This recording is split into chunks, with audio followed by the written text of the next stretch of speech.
de certas autoridades eclesiásticas, o ano 2000 vai trazer a civilização do amor. Chegou Bin Laden.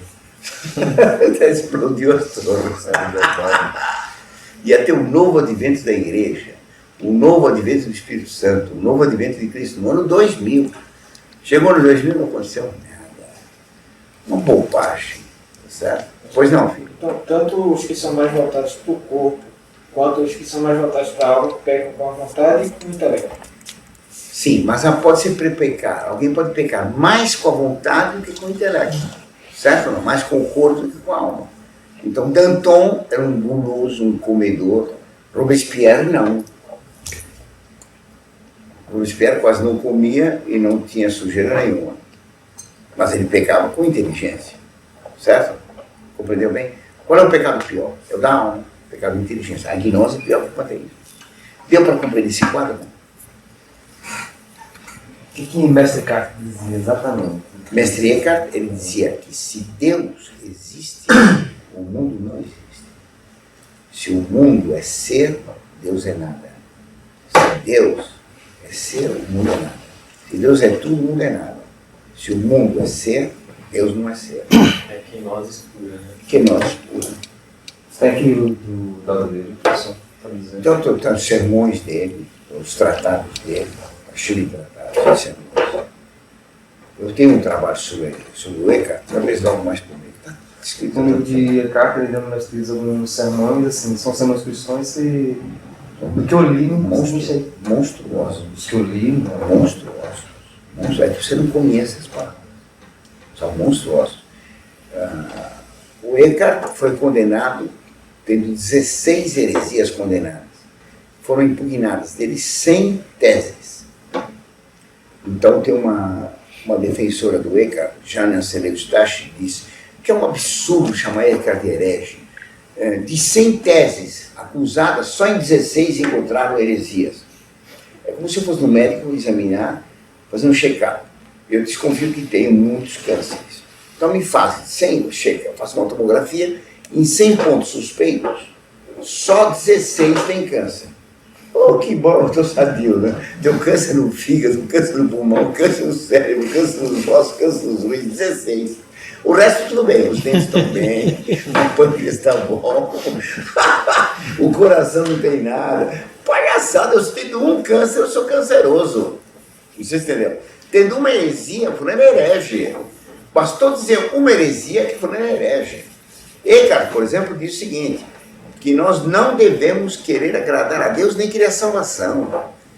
Que a santidade está no pecado. Certo? Quanto mais se peca, mais se ama a Deus. É a tese de Lutero, a tese da Cabala. Certo? Eckhart nega totalmente a analogia do ser.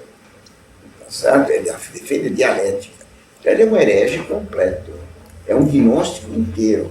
Alguns atribuem a ele a fundação da seita dos Irmãos do Livre Espírito, que é muito parecida com os carismáticos de hoje. Sabe, do Livre Espírito, o Livre Espírito Santo. Falando recebeu o Espírito Santo. Então começava-se na seita com sacrifícios tremendos, jejuns, chicoteamento, penitências terríveis. De repente foram receber o Espírito Santo. Quando recebeu o Espírito Santo, estava divinizado. Então tudo que ele fazia era santo. O corpo dele podia cometer pecados, porque o corpo é do diabo. Mas os pecados do corpo já não afetavam a ele, porque ele estava com o Espírito Santo na alma. Então ele podia pecar à vontade.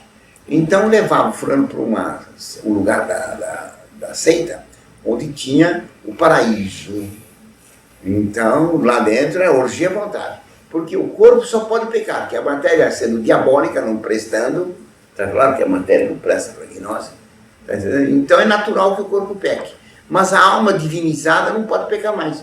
Então não pode pecar à vontade, não tem problema. Tá certo? O quietismo do século XVI, defendido por Molina, tá certo? E por um grande cardeal Pedro, esqueci o sobrenome dele. Tá certo? O Molina dizia que fazia o Espírito Santo descer nas pessoas. E as pessoas, então, o Espírito Santo ficava em êxtase. Isso dominou a Europa. E quando as pessoas ficavam em êxtase, ele cometia pecado com essas pessoas, certo? Mas isso não havia culpa nenhuma, porque era o Espírito Santo que fazia. Era a dança do Espírito, tá entendendo? Então vivia lá, amaziado com um monte de mulheres, etc. Valia tudo. O cardeal Pedro defendeu ele de todo jeito. Como era um cardeal muito virtuoso, o Papa, que é bem-aventurado Inocêncio XI, acabou tolerando a seita há muito tempo. Até que ficou provado toda a pornografia que tinha lá. E o Papa, então, condenou Molinos, prendeu esse pessoal todo, demitiu o cardeal, acho que prendeu também o cardeal, e acabou com a seita. Ela continuou existindo e preparou a Revolução Francesa. Então, existindo secretamente. Na Alemanha vai se chamar pietismo. Tá claro? Todo romance vem dessa seita. O romance moderno vem dessa seita. Eles diziam que para ter felicidade era preciso ter uma dialética. Então, a dialética depois se resolve numa síntese. Então, toda a salvação vem de um trevo formado por 3 pessoas, ou 2 homens e uma mulher, ou 2 mulheres e um homem, em que A ama B, B ama C, C ama A. Certo? Devem viver os 3 juntos na mesma casa. Mas um deles deve ser o Cristo. Renunciar à felicidade para o bem dos outros 2. Certo? Então, daí nos romances tem sempre 3. Um mocinho, um outro que fica isolado, que vai embora solitário, tá entendendo? Que é a figura mística do romance. É o triângulo amoroso. O triângulo amoroso. Vem do pietismo. Certo? Schelling e Hölderlin, quando estudavam para pastores protestantes de Tübingen, formaram um trevo. Para saber o que quer dizer o trevo deles. Isso é loucura ou safadeza? É safadeza, claro que é safadeza. É loucura também, mas também tem muita safadeza. Deu para entender isso? Eu quero sim entrar a questão da dialética. Amor, Roma. Os contrários são iguais. Na gnose se passa facilmente de uma ponta para outra. Do nazismo para o comunismo. Do materialismo para o espiritualismo. Certo? Sempre mantendo a questão do dualismo. Os contrários são iguais. Sendo os contrários iguais, o bem é mal, o certo é errado, a luz é treva, Deus é o diabo, o diabo é Deus. O diabo é Deus. Qual é o símbolo mais claro da dialética? Deus é tudo e nada. Deus é bem e mal. Deus é pecado e santidade. Qual é o símbolo da dialética? O gay, masculino e feminino. O andrógeno. O andrógeno. Por isso, vários dos renascentistas, vamos ver hoje à noite, cultuavam o homossexualismo por doutrina. Por doutrina. Então, Michelangelo, Leonardo, eles eram homossexuais doutrinariamente. O Leonardo pode ser que fosse também por problemas materiais, mas o Michelangelo não, por doutrina. Por isso que hoje se faz essa defesa do gay. Entendi. Agora reparem bem o seguinte. Para a gnose, nós temos 3 tipos de homens. A gnose diz que o homem é composto de dois. Para a gnose, o que é o homem? O homem tem corpo, alma, com inteligência, vontade e sensibilidade. Como nós dizemos. Depois ele tem o elmo, a partícula divina, chama também de pneuma, centro, coração, claro, como quiser, não pode valer à vontade, centelha divina. Então nós temos 3 tipos de homens. Primeiro, os homens corporais, ou materiais, chamados em grego ilikoi.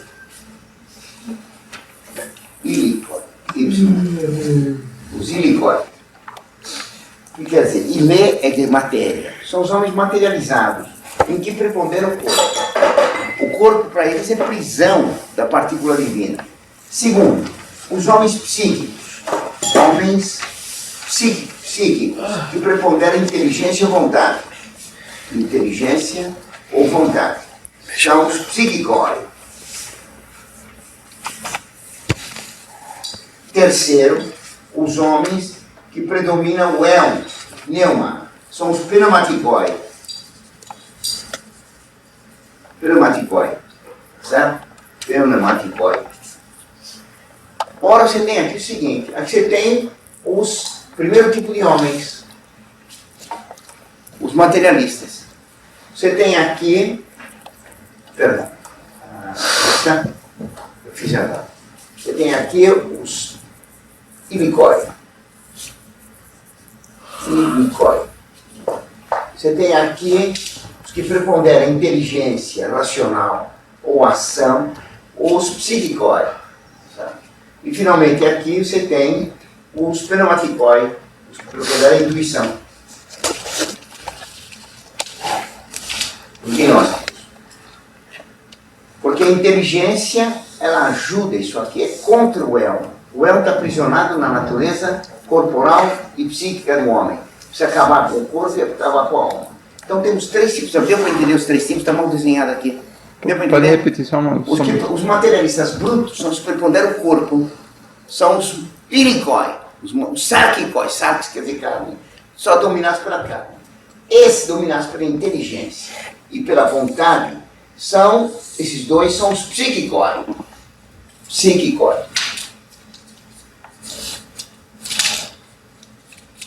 E finalmente, aqueles que preponderam a intuição são os pneumaticoi. Pneumaticoi. Os divinos. Os que já se divinizaram. Tá certo? Deu para entender? Ótimo. Essa visão aí. Então essa parada com a visão tripartida do homem, né? Corpo, Sim. espírito e... Isso, essa é a divisão gnóstica. Mas São Paulo fala de corpo, espírito e alma. Corpo, alma e espírito. São Paulo mostra isso aqui, que o nosso corpo e a nossa alma, eles são uma unidade só. A sensibilidade está muito ligada ao corpo. Porque se eu fico muito triste, eu choro. Se eu fico muito alegre, eu rio. Tá certo? As emoções da sensibilidade afetam o meu corpo. Se eu estou angustiado, eu fico nervoso. Certo ou não? Tudo bem, não? Posso até ter problemas do coração. Então a sensibilidade é a potência da alma mais ligada ao corpo. Onde a alma se atarracha ao corpo. Então a inteligência e a vontade que nos torna a imagem de Deus. Que Deus tem inteligência e vontade. Então São Paulo chama propriamente de espírito a inteligência e a vontade, não a sensibilidade. Está claro? A alma toda é espiritual, mas só que a sensibilidade está ligada muito ao corpo. Por isso é considerado espírito propriamente, inteligência e vontade. Não que o espírito seja uma coisa diferente da alma. Os gnósticos pegaram essa classificação de São Paulo e montaram esse esquema aqui de ibicoi, psíquicoi, pneumaticoi. Certo? Os três tipos de pessoas humanas. Tudo bem? O que eu quero salientar de novo é a dialética entre panteísmo e gnose. O que é o panteísmo? Uma preparação para a gnose. Em que diz que tudo é divino. Mas um Deus com dor de barriga é um Deus miserável. Então o orgulhoso vai dizer, como Robespierre, eu sou divino, mas um Deus com dor de barriga, com dor de dente, meu corpo, ele combate minha divindade, então meu corpo não presta. Tá claro? Eu sou divino mesmo. A divindade está presa no corpo miserável, que tem dor de barriga, dor de dente, uma porção de infecções, uma porção de coisas miseráveis. Está claro? Então o orgulho leva a pessoa a desprezar o corpo. Por isso o Robespierre não tinha relações sexuais, por ódio ao corpo. É o contrário do frade ou do padre, que renuncia a casar-se por amor a Deus. Mas ele não considera que o casamento é mau. Não sei se entendeu. Os gnósticos consideram o casamento mau. Santa Teresa, ela fazia muita penitência, muito jejum. Mas um dia deram uma maçã para ela, ela comeu com muito boa vontade. Então se estranharam. Falaram, bom, por quê? A maçã é muito boa. Deus fez o sol, Deus fez a maçã, Deus amadureceu a maçã com o sol. Deus me deu apetite, me deu capacidade de saborear a maçã. Se me dá uma maçã, eu como a maçã. Ela não considerava comer uma coisa ruim. Comer era uma coisa boa. Mas por amor a um bem maior, ela renunciava a comer demais. Não sei se entenderam.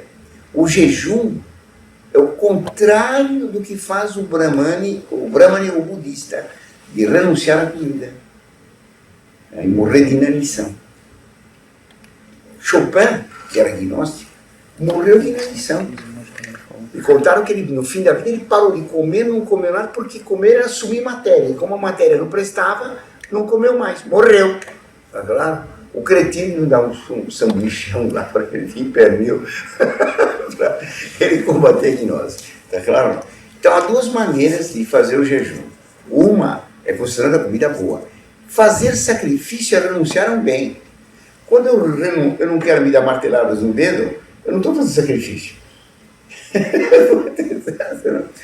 Renunciar ao sofrimento não é sacrifício. Sacrifício é renunciar a um bem. Tá claro? Compreenderam bem, não? Vou fazer um trabalho sagrado, né? Sacrifício. Certo? Mas fazer qualquer coisa dedicando a Deus. Isso que é um ofício sagrado. Então, se vocês estão sacrificando o tempo de vocês, de descanso, de diversão, por amor a Deus, estão fazendo um sacrifício. Mas o anjo em Portugal pediu às crianças que fizessem qualquer tipo de sacrifício, não foi? Pediu que fizesse sacrifício. Mas que sacrifício? O que vocês puderem. Claro, sacrifício que pode. A senhora aprovou, mesmo o uso da corda, mandou tirar de noite. Porque o sacrifício tem que ser moderado. Entendeu? O que é melhor, fazer grande sacrifício ou pequeno? Eu fiz isso para pessoas que ganham essa armadura, de fato. Né? O que é melhor, fazer um grande sacrifício ou Um um pequeno? sacrifício na corda, não corda. Um grande. Não, coçava muito, Se nós começamos É a a fazer intenção, né? Não. Se eu começo a fazer grandes sacrifícios, por exemplo, um rapazinho começa a se confessar, vê que o santo se flagelaram, ele começa a se chicotear, ele vai para o inferno rápido. Porque ele se dá três chicotadas, começa a olhar no espelho. Eu sou que nem Santo Buradá, eu sou uma virtude. Ele começa a se admirar, vocês entenderam? Então, não vou comer mais chocolate por 30 anos. Palhaçada! Para Deus você come chocolate, não muda nada. Mas ele está todo orgulhoso, oferece chocolate. Não como chocolate, é uma promessa que eu faço. Ele está fazendo propaganda. Faz 30 anos. Entendeu? É um orgulho. Fulano renuncia a comer linguiça ou comer bife. Uma coisa orgulhosa está errado. Tá errado. Tem que comer o que Deus fez. Mas as três crianças deixavam de comer até o lanche. Sim, mas quando ela tem uma grande virtude. Sim. Nós não temos filho. Nós não temos. Quando nós fazemos, sem ter virtude, um grande sacrifício, nós logo nos orgulhamos. E por isso que é recomendar fazer pequenos sacrifícios só. Santa Teresinha nunca fez nenhum grande sacrifício. E o celibato? Um sacrifício grande. Só a pessoa deve renunciar ao casamento se tem vocação mesmo, senão não. Uma pessoa que não tem vocação sacerdotal e que fica sem casar, não é bom. Complicado. É complicado. Sobre a questão do casamento, né? Deixa eu falar primeiro da questão de Santa Teresinha. Santa Teresinha, para não se orgulhar do sacrifício que fazia, ela só fazia pequeno sacrifício. Então tinha uma freira um dia que fazia barulho com o terço na capela. Fazia barulho. Aí ela ficou com tanta raiva que ela queria falar para a freira, vê se para. Então ela oferecia o sacrifício de não falar. Do barulho, oferecia um barulhinho. Ela não ia chegar para ela mesma e dizer, que colosso, que sacrifício grande eu fiz. Aguentei um barulhinho da freira. Ou então no tanque, quando iam lavar roupa, as freiras se gravavam as próprias roupas, uma freira batia com tanta força a roupa nas pedras que espirrava água nela. Ela ia reclamar, ela se conteve, oferecendo a Deus as gotinhas que caíam em cima dela, sem protestar. Não é nada, você está entendendo? Ela tinha sede, ela tomava água, ela deixava um pouquinho embaixo, entendeu? Para não tomar tudo, oferecendo aquele pouquinho. Ninguém vai se orgulhar. Olha, fiz um sacrifício, tomei um copo d'água e deixei, só fiz. Quer dizer, os pequenos sacrifícios nós não nos orgulhamos. Então o que eu recomendo é que não faça grande sacrifício. Nada de jejum, senão o que manda a igreja. O jejum que manda a igreja é, ao despertar, 60 gramas. No almoço, come à vontade. No jantar, 250 gramas. 2 sanduíches e meio. É comida de estudante normal. Estudante faz jejum todo dia. Tá claro, não é? É um santo São Pedro de Portugal, é muito ligado à família real de Portugal, eu vi na história da geografia dele que ele colocava uma cinza na comida, assim, para não sentir...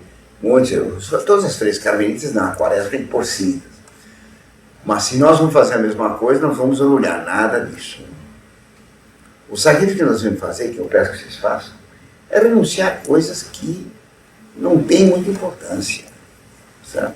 Não discutir com o colega, tolerar o outro, tá certo? Não brigar por bobagens, tá certo? Combater a vaidadezinhas, cretinas, tá entendendo? Ser pontual, pequenas coisas. Coisa que não se orgulha. Promessa não se faz. Promessa só se faz com o conceito de um padre inteligente e sábio. Não santos. Um padre sábio, inteligente. Pode não ser santo. Promessa não se faz.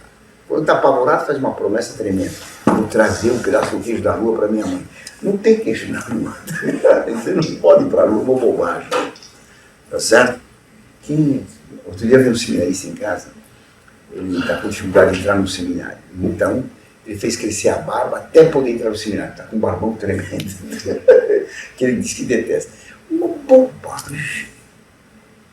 Uma bobagem. Ele me falou que fez essa promessa. Vaidade. Para Deus, porque a barba comprida ou a barba curta não muda nada. Ele devia combater. Vai assim mesmo, né? Claro, ele devia combater o orgulho dele. A vaidade dele, isso todo mundo tem. Dá um corte na vaidade que você melhora bem. Tá claro? Então, nada de sacrifício material. Vamos mudar de assunto. Você ia perguntar uma coisa. Então, sobre a história do casamento, né? Tem uma passagem no Evangelho que os apóstolos perguntam a Cristo, né? Se Moisés, os apóstolos não, tem uns fariseus, Isso, fariseus. Se foi... Se permitiu o divórcio, né? Aí ele fala, né, que Deus humilde, né? Você não pode separar, mas fala assim, tem umas digressões interessantes. Uma das digressões é que, na realidade, havendo traição, poderia ter separação. Separação, não casamento. Exato, separação. E que, na realidade, era preferível viver solteiro do que se casar. Porque casar tinha uma resposta, não passagem de Evangelho mesmo. Fala que são inúmeros por amor de Deus. Porque, na realidade, ele fala assim, olha, resumindo, casamento é tão sério que pensa bem antes de casar. E há homens que nem por casamento nasceram. Exato. Ou seja, ele já estabelece isso na realidade. Isso tem pessoas vocação, que é vocação sacerdotal. Então ele diz, alguns nascem eunucos, alguns foram feitos eunucos, eles se fazem eunucos por amor de Deus, espiritualmente. São os sacerdotes que renunciam ao casamento. Professor, o senhor falou aí que não é bom o homem ficar solteiro, né? É melhor. Casar é bom.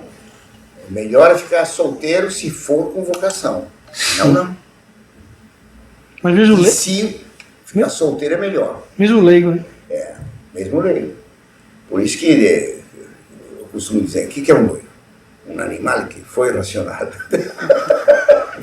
Depois que em casa volta a ser racional. O dia eu brinquei com o Padre Navas contando isso, e o Padre Navas disse, professor, ¿usted sabe lo que dijo Aristóteles sobre el hombre soltero? Porque no. El hombre soltero es un animal incompleto. Y el hombre casado es un completo animal.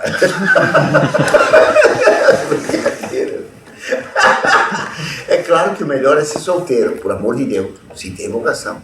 Se não, como é que sabe isso? Pelas circunstâncias da vida. As circunstâncias da vida é quem diz que você deve ficar solteiro, não. Tá certo? Para muitos é melhor ficar solteiro. Tá certo? Solteiro sem pecar, né? Sem pecar. Sim. Você com o Dom Félix, né? Era um monge beneditino. Sim. Aqui, ainda está com 92 anos de idade, né? Sim. Aí ele diz, eu não passei por esses testemunhos sobre celibato. Mas não era tão natural que não teve problema nenhum. Claro, ele tinha vocação. Claro. Vocação. É isso. E graças a Deus, é muito bom. Deve ter muito celibatário aí para nem fazer. Mas então, vamos continuar? Vamos. Então eu estava falando de que o panteísmo é uma preparação para a gnose. O panteísmo é uma gnose, por assim dizer, entre aspas, para pessoas grosseiras, ou materialistas brutos ou materialistas filosóficos. Certo? Por isso é que a maçonaria faz 2 graus de receita secreta. Uma materialista, o Grande Oriente. Outra gnóstica, para as pessoas mais elevadas, claro. que só um homem muito estúpido vai pensar que a matéria é eterna, infinita e onipotente. O panteísmo é para todos. É para todos. Qualquer pessoa mais inteligente, quando não presta, é para nós. Tudo bem? São os bobos úteis, né? Isso. Deu para entender isso?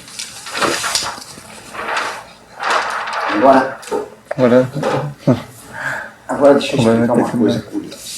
Eu fiz uma descoberta em história que é muito importante.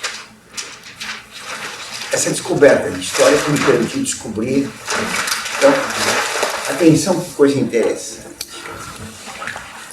Essa descoberta me foi a coisa mais preciosa que eu fiz na história. Faz muitos anos. Quase 40 anos. Eu vou ter que escrever isso, vou começar a escrever segunda-feira. Esse trabalho é um trabalho enorme. Eu tenho todos os livros marcados, agora preciso procurar os livros. Tenho centenas e centenas de livros marcados. Para me lembrar de todas as citações vai ser tremendo. Mas está tudo marcadinho nos livros. Eu não tenho nem uma ficha. Sempre toca procurar tudo de novo, mas se Deus quiser, farei. A Ivone quer que eu faça isso logo. Eu prometi fazer a partir de segunda-feira, porque posso morrer de mola pronta se perde muito. Isso aqui que eu vou dar para vocês, procurem guardar e estudar no futuro. Eu estava dando uma vez uma aula sobre romantismo. Eu conhecia pouco disso aí. Eu comecei a estudar estética, depois da estética passei a estudar romantismo, do romantismo passei para a Cabala, e fui conhecendo as coisas. Então eu estava dando uma aula sobre romantismo. E disse o que é o romantismo. Segundo Victor Hugo, o romantismo é o liberalismo na arte. Muito bem. O liberalismo é a doutrina da Revolução Francesa. Portanto, o romantismo é a arte da Revolução Francesa. Claro, a Revolução Francesa foi romântica. O romantismo era contra a razão. O romantismo é irracionalista. Claro, é irracional. Aí um aluno se levantou e me disse: professor, o senhor disse que o romantismo é a arte da Revolução Francesa e ele é irracional. Porque Rousseau, um dos pais do romantismo, diz: o homem que pensa no mal depravado, deixando de lado a razão, fazendo falar apenas o coração. O romântico faz falar sensibilidade. O casamento romântico é um casamento irracional, só por paixão. O que vale é paixão, o sentimento. O senhor diz, professor, que o romantismo é contra a razão e ele é a arte da Revolução Francesa. Mas a Revolução Francesa cultua a Deus a razão. Cheque mate.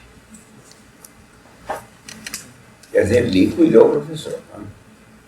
Porque era entenderam o argumento? Sensacional. Eu tinha estudado a Revolução Francesa durante mais de 30 anos. Sabia, naquele tempo, sabia tudo da Revolução.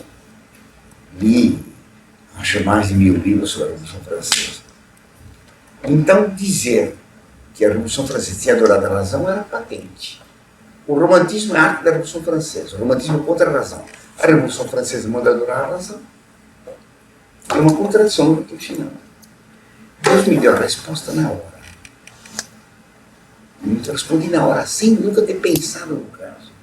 Tinha estudado a Revolução Francesa há muitos anos, mas não tinha atinado. Na hora me veio, é verdade. Mas Robespierre guilhotinou todos os adoradores da razão e fez o culto ser supremo. Então, com a pergunta dele, de repente, eu compreendi o que tinha estudado durante 30 anos sem ter a resposta. Que havia na Revolução Francesa uma luta de duas correntes do clube jacobino. Uma que adorava a razão, outra que detestava a razão. Os adoradores da razão foram os jacobinos comunistas, Hébert, Chomet, certo? Que organizaram o culto a Deus a razão em Notre Dame. Puseram uma prostituta no lugar de Nossa Senhora e cantavam o seguinte: ela representava a razão. Ela descia do alto da catedral por meio de uma máquina e pousava sobre o altar e cantava: nos altares de Maria colocamos a liberdade, prostituta. O Messias da França é a santa igualdade. Tinha mais estrofe. Depois tinha uma orgia lá, etc. Uma porcaria. Robespierre não foi.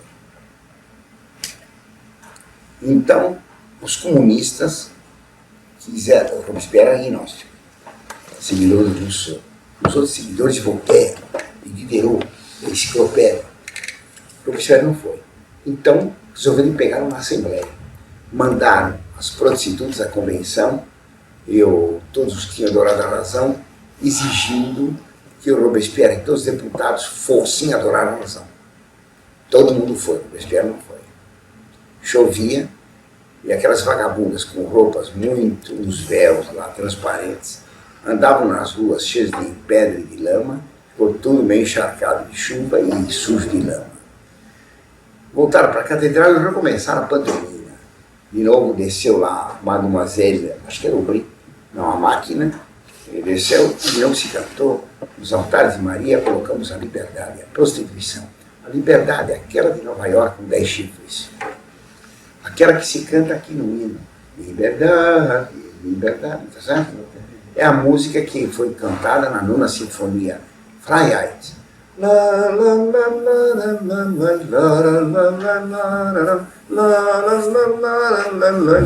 Beethoven. Então, canta-se a liberdade. A liberdade é o que é? Depois vamos ver. Então, colocasse no altar de Maria a liberdade. E depois terminou a cerimônia, orgia de novo. E, diz um historiador, quando aqueles anões saíram da catedral, as últimas blasfêmias se esborracharam contra as colunas de pedra como lama. Se eles saíssem da catedral aquele dia chuvoso e cinzento, se voltassem as costas, ou olhassem para trás, eles viriam contra o céu cinzento, as torres de Notre Dame, serenas como Deus, firmes como a verdade. Quer dizer, a igreja não é destruída. A Mademoiselle Aubry, no tempo de Napoleão, foi feita uma representação do que ela fez durante a Revolução e quebrou a máquina. Ela caiu no palco, né? Ela caiu no palco, se esborrachou, ficou paralítico o resto da vida. Castigo de Deus. Então adoraram a razão humana. Robespierre fez um discurso. O ateísmo é aristocrático. Os nobres eram ateus. O povo sempre acreditou em Deus. A crença em Deus é do povo. O ateísmo aristocrático. Tem que ter um Deus. O supremo arquiteto do universo. É claro? E fez adorar o ser supremo. Tá certo? Todo mundo tinha que se dobrar dentro do ser supremo. E fizeram a adoração do ídolo. Então eu descobri que havia na Revolução Francesa duas correntes. O Clube Revolucionário Jacobino, ateu, e os membros do Clube Jacobino que acreditavam numa divindade. Um era um grupo materialista, outro era um grupo que acreditava, certo? Não era católico, mas acreditava numa divindade. Eram místicos. Reparem, porém, o que foi cantado pelos materialistas. Nos altares de Maria nós colocamos a Liberdade. E a liberdade o que era? A razão. E a razão era uma prostituta. A razão é prostituta. Os que estavam adorando a razão tinham feito uma estrofe para que quem fosse inteligente compreendesse que a razão é uma prostituta, não vale nada. Não sei se entendeu. No próprio hino de adoração da razão, estava posto uma palavra e um símbolo que era para dizer: seu cretino, o materialismo não vale nada, o racionalismo não vale nada, a razão é uma prostituta. Quem que usou a primeira vez a expressão que a razão é uma prostituta? Lutero, também ele é racionalista. O racionalismo é antirracional e blasfema contra a inteligência, entenderam não? Há uma dialética curiosa na canção. Ao mesmo tempo que adoravam a razão, a chamavam de prostituta. Claro que o materialista estúpido cantava isso, a razão equivale, etc. O materialista mais inteligente, opa, a razão é uma prostituta? O que explica então tudo? Então vai perguntar para o psiquiatra lá do Lions Club: escuta, me explica. O que vale é a intuição, tá entendendo? Não a razão. O racionalismo é uma loucura, porque o racionalismo ele quer a afirmação de que a inteligência compreende tudo. Ora, a nossa inteligência se vê limitada. Eu não entendo nada de economia, de finanças, não entendo nada de biologia, de química, nunca resolvi o problema de física. Em matemática, o meu limite foi o limite. Meu limite parou. Tá certo? Minhas orelhas não iam mais além, ou iam muito mais além. Tão além que tapava os olhos e não chegava mais nada. Logaritmo, que loucura. Então, todo mundo tem uma inteligência limitada. Um sabe muito matemática, mas não sabe em química. Outro sabe muito biologia, mas não sabe literatura. Outro sabe muito filosofia, não sabe matemática. Porque todo mundo é limitado. Se a inteligência de cada um é limitada, a inteligência humana é limitada. O racionalismo, então, é louco. Porque diz que a inteligência entende tudo. Não entende. O racionalismo é uma fé irracional na razão. Toma nota disso. O racionalismo é uma fé irracional na razão. A frase de Karl Popper, que não é católico, mas que viu muito bem a loucura do racionalismo. Então, na Revolução Francesa havia uma luta de racionalistas contra irracionalistas. Achei aquilo interessantíssimo. Então, eu comecei a pesquisar. Olha que interessante. Os racionalistas continuaram depois da Revolução. E os seguidores de Robespierre, eu vou ter que fazer quadro em partes, não vai caber aqui nesse negócio, tá certo? Então, na Revolução Francesa, você tem os racionalistas, adoradores da razão, chefe deles, o comunista Hébert, que Robespierre guilhotinou, e outro foi o irracionalismo oculto do Ser Supremo, os místicos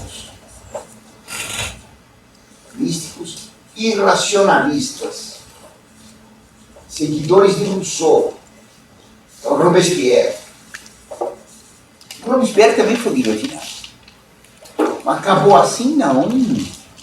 Depois da Revolução, deu origem aqui o socialismo místico, chamado erradamente socialismo utópico, de Saint-Simon, que foi discípulo de Robespierre, de Fourier, de Owen. Fourier dizia que Saint-Simon fundou uma seita religiosa, andava de camisolão, uma ordem religiosa socialista que queria aplicar as ideias de Robespierre na sociedade. Ele tinha discussões homéricas com um aluno chamado Antônio Ozanam. Ozanam foi discípulo do... Não, ele era contrário a Isso. Ele foi da Ordem de São Vicente. Né? Ah, certo, foi. Então, o secretário do Saint-Simon foi o Augusto Comte, que fundou o positivismo, que é uma religião. A religião da humanidade. Da humanidade. Quer dizer, o racionalismo, o cientificismo passou para a religião da humanidade. Você entendeu? O Comte dizia que não havia Deus. Depois acabou afirmando que a humanidade era divina. E a primeira divindade qual que era? A amante dele, Clotilde de Devaux. Quer dizer, uma loucura. Aliás, ele era louco, que nem o Olavo, né? Ele estava no hospício, saiu do hospício, foi nomeado professor de matemática na Politécnica em Paris. Então, foi direto. Depois fundou uma religião que só pegou um pouquinho na França, em Portugal desapareceu, e pegou muito aonde? Não, aqui na Pátria Amada Idolatrada, salve, salve. Até a bandeira, ela é positivista, ordem e progresso. É o lema do positivismo. Contra, o Fourier dizia que ia haver uma época de tal felicidade, todo mundo seria igual. E os homens se organizariam em aldeias de 1732 indivíduos. Que havia 81 vocações de profissão. Que faziam casais de profissões, ia dar um total de 1732, não podia ter mais. Um trabalharia no que gostava. Um de sapateiro, de barbeiro, de alfaiate, de agricultor, outro de comerciante. E como tudo gostava de fazer o que gostava, todo mundo trabalharia sem cansaço, não haveria mais cansaço, e não haveria mais trabalho pesado nem tudo mais. O mar ia ser transformado em limonada, para todo mundo ter limonada à vontade, tá certo? As baleias iam ser domesticadas e iam puxar os navios, que não precisam gastar combustível. Tá entendendo? O deserto Saara ia ser cultivado e os leões seriam adestrados para puxar o arado para fazer. Então seria uma prosperidade, tudo sonho. Tá? Quer dizer, uma coisa de louco. Daqui vai dar o socialismo racionalista. o socialismo chamado científico. Marx, que vai combater o socialismo místico de Proudhon, o socialismo utópico. Então é uma luta desses dois. Tá certo? Daqui vai nascer o quê? O romantismo lírico. O romantismo sonhador. O romantismo lírico. Em que a mocinha não tem corpo. Porque como aqui é gnose, a moça não tem corpo. A moça é um anjo. Por isso nos romances a moça jamais pede pro namorado: me passa um hambúrguer, por favor. Ela não dá mordida em nada, tá claro? Ela não come, ela só chora. Tá certo? Ela é um anjo caído do céu que mora a 5 casas depois da quintana. Tá entendendo? Não? Compreenderam, filhos? O rapaz o que é no romance? Um príncipe azul. Tá certo? É sempre um sonho, é um mundo de sonhos. Além do horizonte azul, eles vão morar na felicidade. Somewhere over the rainbow, em algum lugar além do arco-íris. É um lugar perfeito. E de que diz a canção? Completamente utópica, sonhadora. O nosso José de Alencar aqui, tá claro, ele diz que a Iracema, como é que é? Verdes mares bravios, minha terra natal, onde canta, não, onde canta Jandai nas flores da Carnaúba. É isso, né? Então fala Iracema dos lábios de mel. A Iracema nunca usou colgate. Pode imaginar os dentes da coitada, tá entendendo, não? Que cheiro, né? Como é que é? Lábios de mel. Um cheiro de podridão de carne. Aquela besteira do Gonçalves Dias. Como é que fala lá? No meio das selvas de amenos verdores, cercados de troncos, cobertos de flores, alpeios os tetos de altiva nação. São todos timbírios, são todos do norte, todos são fortes. Uma pataquada. Quer dizer, veja a descrição. No meio das selvas de amenos verdores. As selvas... Então, amenos verdores. Na selva tem verdores, mas tem só verdores. Tem também onça, né? Tem tatuiana, tem espinheiro. Tá certo? Não, a floresta dos Gonçalves tem ar-condicionado. E a tábua do índio, como é que é para o Gonçalves Dias? Cercados de troncos, cobertos de flores. De tarde, vai a Iracema lá com o regador, regar as plantinhas que tem dos gerânios, etc. Isso não existe. Alteia-se os tetos da altiva nação. A tábua indígena eram umas ocas miseráveis com teto de palha, parecia ninho de rato. Tinha só um buraco de entrada, era porta, janela, chaminé, tá certo? Moravam 35 famílias amarrando as redes nos postes. Então, quando a menina, você mora, terceiro poste da quinta oca. Aquilo é uma sujeira só. Que há menos verdores, que coberta de flores, isso é conversa fiada, é um sonho. O romantismo lírico apresenta a mulher como um anjo. A mulher, anjo, sem corpo. Ela não tem filhos. Quando se casa, acaba o romance. O casamento é o fim do amor. Porque, como o catarismo de nós somos contra o casamento, o bom do romance é sentir o amor. O amor romântico, o fulano não ama o outro. O bom é a conquista, né? Ele gosta de sentir o sentimento. Como dizia Santo Agostinho, eu amava amar. Amava amare. Eu amava amar. O fulano gosta da sensação que ele tem. Egoísmo. É egoísmo. Contra isso vem o romantismo realista e naturalista. O romantismo realista o que é? A mulher sempre uma prostituta. Todo homem é adúltero, ladrão, bêbado. Só se fala em vômito, dejetos, sujeira. O homem é puro animal. É o materialismo. Naturalismo. O naturalismo, sim. Então, aqui tem um... Como é que é? Aquele que eu nunca li essa porcaria. Como é? A Luísa Azevedo. A Luísa Azevedo, né? A carne. Isso é uma porcaria só. Daqui vai nascer o evolucionismo de Darwin, certo? e vai nascer Marx. O PC. Daqui vai dar Nietzsche.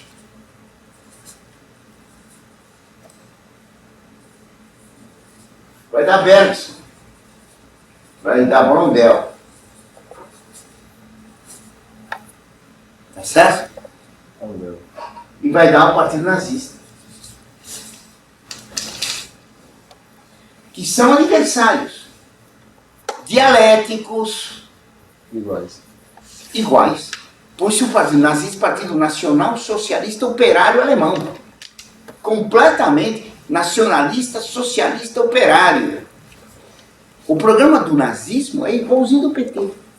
Pega o programa do PT e do nazismo, é a mesma coisa. Não posso dizer que eles usavam nacionalismo ali, o comunismo não pode ser nacionalista, ali estava embutido a mentira. Não é só. Aí tem uma coisa, um problema bem interessante. Porque o Lenin também foi nacionalista. O Lenin fez o comunismo na Rússia só. Para Marx, o comunismo ia ser internacional. Não. Para Marx, todo operariado de todo mundo ia se levantar. Operários de todo mundo, proletários de todo mundo unidos. Em vez não. O comunismo foi feito num país. Não foi por uma revolta do proletariado, mas foi um partido político organizado, terrorista, que tomou poder para impor o comunismo. Como aqui está tentando fazer o PT. Está entendendo? O leninismo é o socialismo nacional. O Hitler é o nacional-socialismo. O Mussolini é a mesma coisa. Ele era comunista, passou para o fascismo, dizendo que era impossível o operário se levantar. Então queria fazer um partido que ia impor o socialismo, tomando o poder num país, a Itália. Leninista sem saber, né? Leninista sem saber. E o leninismo é fascismo. Porque eles são dialeticamente iguais. São contrários iguais. Isso que o pessoal não compreende. Amor, irmãos siameses dialéticos. A expressão irmãos siameses eu usei no meu trabalho. São irmãos siameses dialéticos. Amor e Roma. Não sei se entenderam. Parece a mesma coisa, idêntica e contrária. Bem, deu para entender isso? Mas se isso foi assim para o futuro, deve ter sido assim no passado. Então você tem a Revolução Francesa o quê? Você tem, aqui em cima, você tem o iluminismo, os filósofos do iluminismo, racionalista. O Voltaire, Diderot, a enciclopédia. É Mateus. Professor, diz que eu voltei tinha tanto ódio da igreja que ele dizia, vamos esmagar a infame. Não era? A infame é Jesus Cristo, não é? É preciso destruir, esmagar a infame. E trazer a infame. O infame é Jesus Cristo, não é a igreja só. Contra o Voltaire, que era iluminista, racionalista, você tem Rousseau, que é irracional. Então, Rousseau escreveu o quê? Por conselho de Diderot, um ensaio sobre as artes e as ciências como progresso da humanidade, concluindo que as artes e as ciências são prejudiciais à humanidade. O homem selvagem equivale, o homem civilizado é corrupto. A inteligência destrói o homem que pensa é um animal depravado. Tá certo?